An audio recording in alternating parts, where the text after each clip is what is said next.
ஈசாய நமக. முருகா சரணம். ஆலயம். ஆலயம் என்றால் என்ன? ஒரு பழமொழி ஒன்று உண்டு. குதிரைக்கு தண்ணீர் தான் வைக்க முடியும், அதை குடிக்க வைக்க முடியாது. குடிக்கும் வேலையை குதிரை தான் செய்ய வேண்டும். வெறுமன கோயிலுக்கு போனோமா, சாமியை கும்பிட்டோமா, பிரசாதத்தை வாங்கினோமா வந்துடக்கூடாது.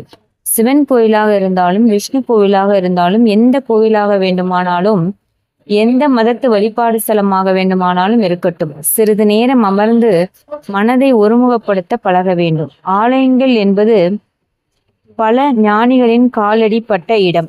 அதற்கே ஒரு தனி சக்தி உண்டு.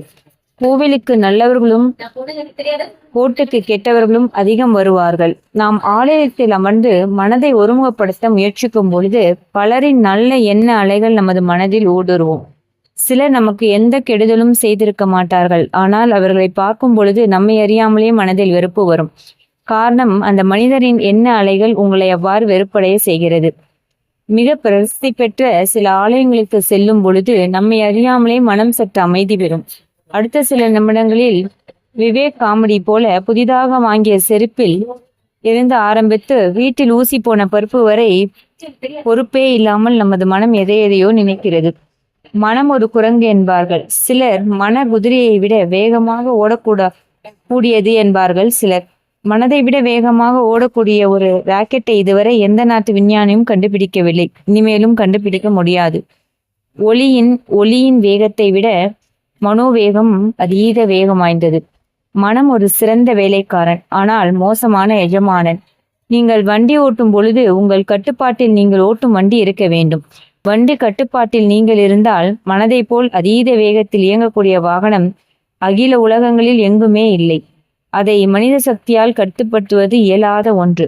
உங்கள் மனதை இறைவனோடு இரண்டர நீங்கள் கலந்தால் அடுத்த நொடியே உங்கள் மனம் இறைவன் கட்டுப்பாட்டில் வந்துவிடும். உங்கள் மனதை கட்டுப்படுத்துவதும் சாரதி இறைவனே.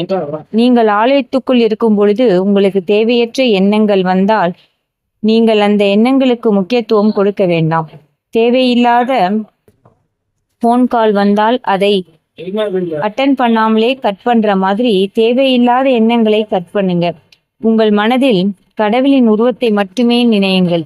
எந்த கடவுள் உங்களின் இஷ்ட தெய்வமோ அந்த கடவுளின் உருவத்தை உங்கள் மனக்கண் மூலம் கொண்டு வந்து தியானம் செய்யுங்கள். ஆலயம் என்பது ஆனந்த பிரவாகம் சுரக்கும் இடம். அதை நீங்கள் மனதை ஒருமுகப்படுத்த முயன்றால் மற்ற இடங்களில் நீங்கள் தியானம் பழகுவதற்கும் ஆலயங்களில் தியானம் பழகுவதற்கும் உள்ள வித்தியாசத்தை உணரலாம். அதிலும் முதல் முறையாக தியானம் பழகுபவர்கள் ஆலயத்தில் தியானிக்கும் பொழுது உங்கள் ஆன்மா எளிதாக பயப்படும். புரியாத பல ஆழ்மன சூட்சுமங்கள் புலப்படும். அதை வார்த்தைகளால் வர்ணிக்க முடியாது. ஆத்மார்த்தமாக நீங்களாகவே உணர்ந்தால்தான் உண்டு.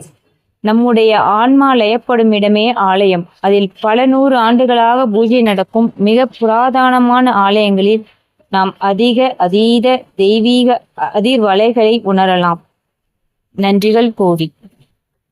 சிவாய. திருச்சிற்றம்பலம். என் நாட்டுடைய சிவனே போற்றி, என் நாட்டவருக்கும் இறைவா போற்றி. நன்றி.